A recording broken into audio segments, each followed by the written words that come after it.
Jesus said to his disciples, "You are the salt of the earth. But what if that salt loses its taste? With what can it be seasoned? It is no longer good for anything but to be thrown out and trampled underfoot. You are the light of the world. A city set on a mountain cannot be hidden, nor do they light a lamp and put it under a bushel basket. It is set on a lampstand, where it gives light to all in the house. Just so, your light must shine before others, so that they may see good deeds and glorify your Heavenly Father." Hello and welcome to Close Walk Catholic Communications. I'm Father Bai, your host, and we're glad that you can join us. You are the salt of the earth. You are the light of the world. Notice that he didn't call him a shining star. He was a shining star. He was a star in the east. You're called to be the salt of the earth, the light of the world. You know, when we talk about someone and say, "Man, that's salt of the earth. That's just as good as it gets." Who do we use that phrase with? Who are we talking about? One of the things that I absolutely love doing is meeting with children and grandchildren before a funeral. And are you sick? Well, let me finish. Because when I sit down and talk to the grandchildren and I talk to the children, I didn't know your dad. I didn't know your grandpa. Tell me about him. And they start telling heroic stories, okay? They don't tell me that my grandfather started a company and became a Fortune 500 and he sold it for $40 million. You know what they tell me? They tell me when I was a kid, he built me a birdhouse. And he put a window in the birdhouse. And he did. And they start going all these stories and everything like that. They start telling me that, you know, it was really tough and prom was coming up and I didn't have a date or whatever. And all of a sudden my dad said, "Hey, look, we just won this trip. We're going to the beach for the weekend or whatever." We didn't win any trip. He just took me to the beach because he didn't want me sitting home and not having a date for the prom. They start to tell me the little insignificant things. I remember when I was a kid, I would sit on his lap and he would go X, Y, or Z. I remember my grandmother teaching me. I mean, I thought it was so cool when I learned how to sew a button on my shirt, and it was great, you know, because I couldn't button up my shirt. And Grandma said, "Come on, honey, I'm going to show you." That's salt of the earth. Those are the people who live on for generations. And they live on because they take time to invest in the next generation. And they make a difference in their life. One of my favorite songs is "What a Wonderful World" by Satchmo. I love that song. And there's one line that I think is great. I'm going to try it. "I hear babies cry. I'll watch them grow. They'll learn much more than I'll ever know. And I think to myself, what a wonderful world." It's a bad Satchmo imitation, but it's a great line. "I hear babies cry. I watch them grow. They'll learn much more than I'll ever know. And I think to myself, what a wonderful world." Isn't that wonderful that they see themselves as at one time being the teacher. And if the student doesn't surpass them, they've not done their job. That's great. And that's the investment in the next generation that we need. You've heard me speak a lot about, the young people and, and the gangs and this, that, and the other. We need parents who want to be parents. We need parents who don't want to be best friends. We need parents who are willing to let their children struggle and suffer so that they can learn. Nobody likes to see someone you love struggle. But it comes to a point, there's certain things that you can't take away. And if you keep trying to take them away, they'll never learn.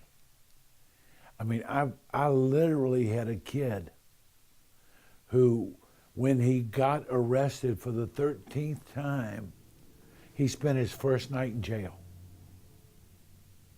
He'd been arrested 13 times. I mean, he didn't have time for his little behind to warm the seat at the police station before Mom and Daddy had him sprung. So he kept doing drugs. He kept ripping off cars. They kept stealing stuff from under people's carport.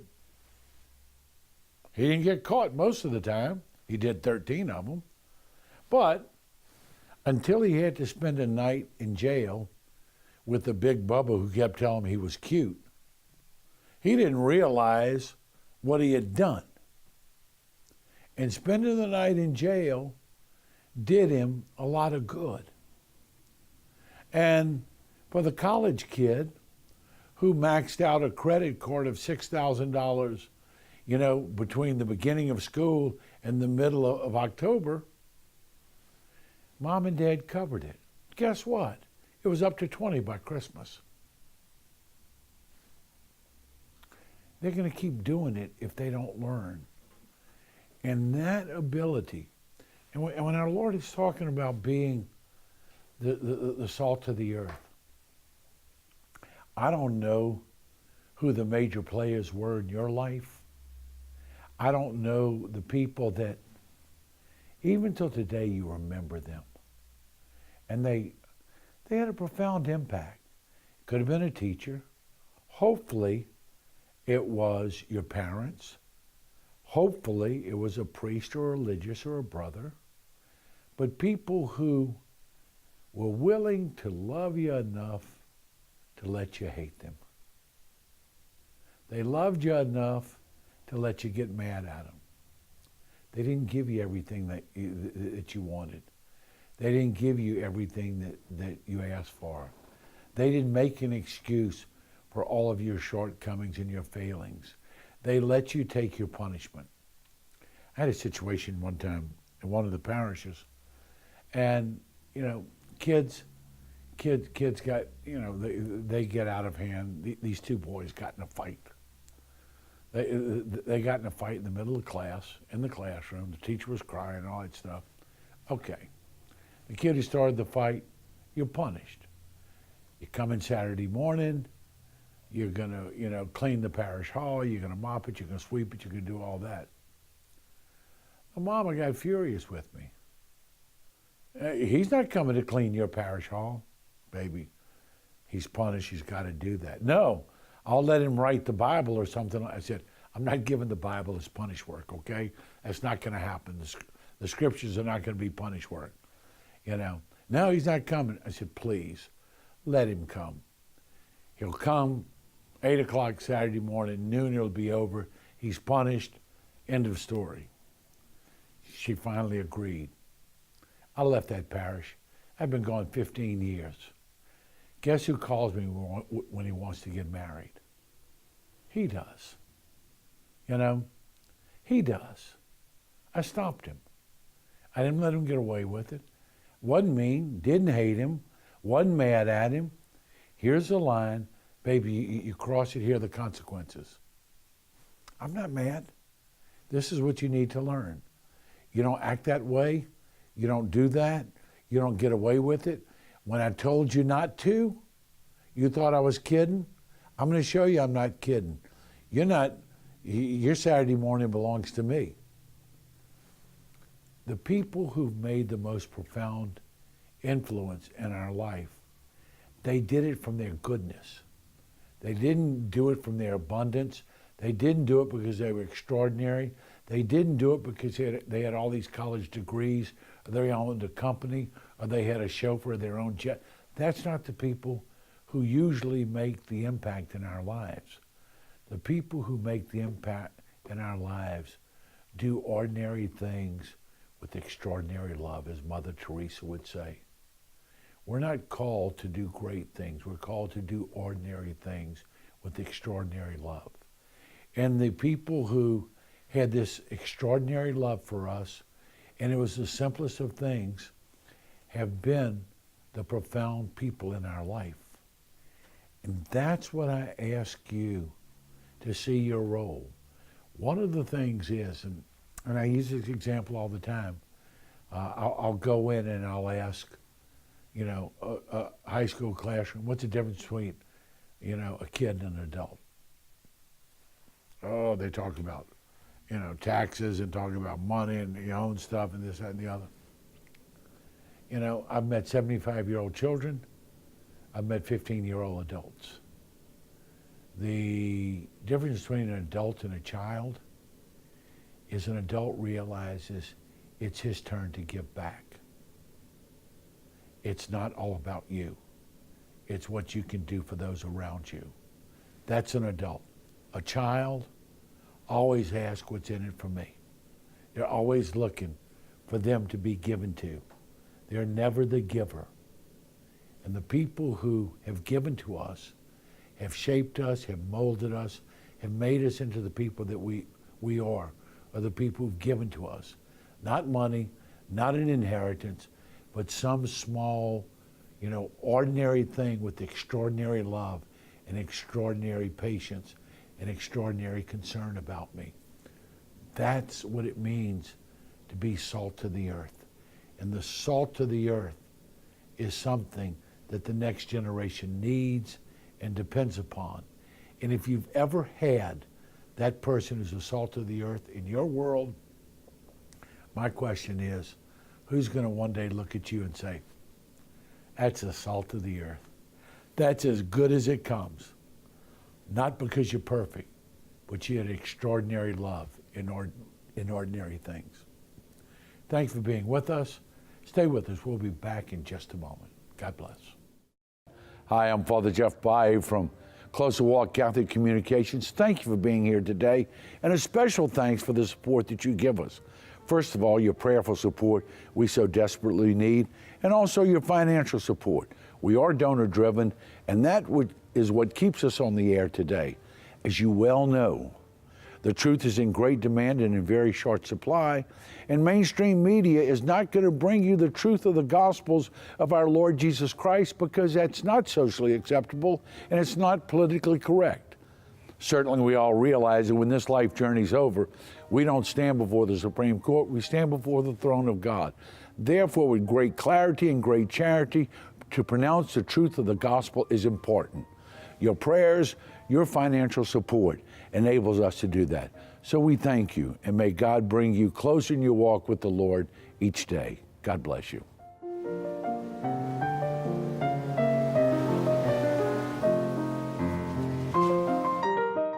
You are the light of the world.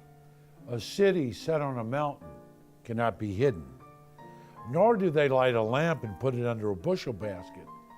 It is set on a lampstand, where it gives light to all in the house. Just so, your light must shine before others, that they may see the good deeds and glorify your Father. Hello and welcome back. I'm Father Bay, your host. We're glad that you can join us. You are the light of the world. You owe it to the world to shine, and to shine brightly. That's really interesting. The understanding that everyone has been given something to give back, and you have to do it. when, you say you're the light of the world, let it shine. Please don't do I'm a little teapot. We're not looking at you. That's not what it's about. When you say you're the light of the world, and let it shine so that they may glorify your Father in heaven. If I've got a gift, if you like this show, some big fat guy yelling at you all the time, okay, if you like it, if it's about me, quit watching. If it gives you some insight into your relationship with God, and if it makes you feel a greater desire for God, that's the whole purpose of it. It's not about, oh, Father Jeff Bye, I enjoy your show. Great, thanks. But it makes me know a little bit more about my faith. It makes me want to live my faith a little bit more. And it makes me have a greater understanding of what we're supposed to be and what we're supposed to become. Everybody has been given something. I have a guy who says, works hard, works very hard. He's scrimped and saved and got 6 or 7 kids, and he's raised them and sent them all to college and everything. He comes and cleans my gutters. That's what he does. He paints, he cleans my gutters. He doesn't have cash to give back to the church, but he's really good at his trade. And whenever he can help out the church, he helps out the church. And that's what he does. That's a wonderful, wonderful example. Years ago, and I've used this example about the gal who retired from her beauty shop and her kids were raised, and she wanted to work in the parish. She couldn't teach. She didn't feel comfortable. She wasn't comfortable talking in public and all that. She volunteered to go around to our shut-ins and do their hair at home. How wonderful. How wonderful. That's what she does. And she does that well. And she's capable of it. And she's found that's the way her light shines, by letting people know that I'm taking the gift that God has given me and I'm sharing it with you because I know you're at home and you can't get out to the beauty shop. How wonderful is that? And so the question becomes, what's your gift? What's your gift? Go back to the last show. What are you willing to give? Not what's in it for me. What are you willing to give? What has God given you that you can do so that others come to appreciate God and know God's mercy and know God's love? What is it you can do? That's a question we have to ask ourselves. What can I do so that people say, isn't God wonderful? Look, this person came and brought me groceries. Look, this person came and cut my grass. Look, this person came and changed the light bulb because I couldn't get to it. Look, this person sat with me at lunch and listened to my sad tale and cried with me. There's a great story that Leo Buscaglia tells. Leo Buscaglia was this, over Italian, motivational speaker. And he's talking about the neighbor who's just lost his wife. And the little boy, and he's sitting out in the swing, and the little boy in the neighborhood, goes, and he just sits in the swing with him. And after he comes home, he said, baby, what did you do? He said, I went to Mr. So-and-so's house. He said, what did you do? He said, I helped him cry. He said he just sat in his lap and cried with him because the man was missing his wife. You know how great that felt to that old man? To have that little boy he could hug sitting in his lap while he's crying, missing his wife. That's like giving someone a real live teddy bear, Just kind of makes you feel better. Doesn't change anything, just kind of makes you feel better. And that's what it means to be the light of the world. And this is where I struggle. I really do struggle. We have people in the sports world that are very accomplished and very good. Great batting averages, great stats, all that stuff. That's fine. We have people very, very talented musically. We have people who are wonderful on stage and in acting, that sort of thing. I've also got ladies who at 1 o'clock in the morning after the Easter Vigil come with knives and scrape the wax off the floor. That's what they can do to keep the church nice and pretty. I got people who are in church some days working for hours, decorating, doing linens, cleaning the pews, straightening up the books. No one sees them. I don't go in there while they're working unless I happen to be passing through and I thank them. No one thanks them. No one comes in and says, "Doesn't the church look wonderful today?" They do it because they're doing it for God. And that's the wonderful thing about it.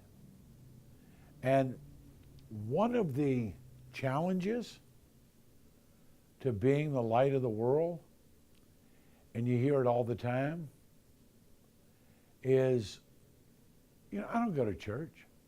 I don't get anything out of it. What good does it do? It's boring, it's long, priest got a foreign accent. God, that music's awful. I don't go to church. I don't get anything out of it. Yeah. That's the issue. What's in it for me? Never mind the fact that you're 40 years old, you're married, you got 3 children, you've got a great mind, you've got your health, you've been able to work all your life, you provided very well through no credit of your own. It's all God-given gifts. You've got all that. But if you're not giving me anything else, why should I go? You get off your lazy butt and you go and you thank God. That's what you do. That's what's missing. That's what's missing in our relationship with God. And the church, for that matter. We think God owes us. There's nothing in it for me. I'm bored. I don't like it. I'm not being fed. That's the new buzzwords. Or the church has too many laws. I don't feel comfortable. The church doesn't want me because I don't agree with them and I live my life my own way. And if they don't like it, then I've got to find another place that's a better fit for me and my lifestyles and my relationship and my family. So when we get to that point, and this great search is going on, the search is really not about God. The search is a lack of gratitude. And that's what we are being asked to do when we say, let your light shine. Ask yourself, for those of you who deal with family members, those of you who have people that you work with who are always, I'm here this year, I'm there this year, I used to be that religion, I'm a free thinker, I'm a non-confessed, all this different stuff. Ask them. Well, let me ask you, what have you ever done for God? Huh? What have you ever done for God? What do you mean? What have I done for God? I say my prayers. You don't say your prayers for God, you say your prayers for you. You say your prayers because asking, how much of your time when you pray is about thanking God for everything God has done for you? How much of that time is asking about what you're afraid of, what you want to happen? How much of it is really thanksgiving and how much of it is petition? And so, we need to look at this whole idea that we're called to let our light shine, to glorify God. It's wonderful if you have a wonderful voice. It's also wonderful If you make millions of dollars doing it, that's okay. But how much of that millions do you give back to glorify God? How many times do you help, children in third world country? How many times do you help battered women? How many times do you help victims of human trafficking? How many times do you help a soup kitchen? This is past Christmas. I think every second commercial was about the puppy with the broken paw. I saw the ASPCA commercials go on. I never timed them. I know they go on 2.5 minutes. And everybody, no dog deserves to live like that. I would love to see, picture a little baby running, and then show some baby legs in an abortion clinic. They're in the garbage can. No child deserves to do this. I'd love to see them do for aborted babies what they're doing for abused animals. I'd love to see that. They would run you off of television. We can do it for puppies and kittens. We can't do it for human beings. There's something really wrong. And if you belong to Peter, don't write me a letter. I love puppies and kittens, but I love human beings more. Okay? And so, we have all these, wonderful Hollywood types who want to, save the spotted owl and the striped lizard. That's fine. But how much do we take what God has given us? And I could take voice lessons for 1,000 years and never, be able to cut an album. How much do we take and glorify God with what we've done?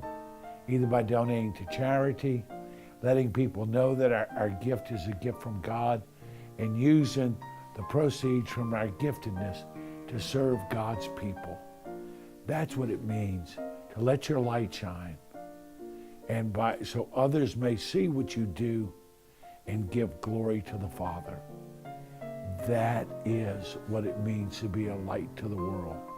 Whatever you got, use it, give it back to God, and make sure you're doing it for His sake and not your own. We thank you for being with us. May each day bring you closer in your walk with the Lord. God bless you.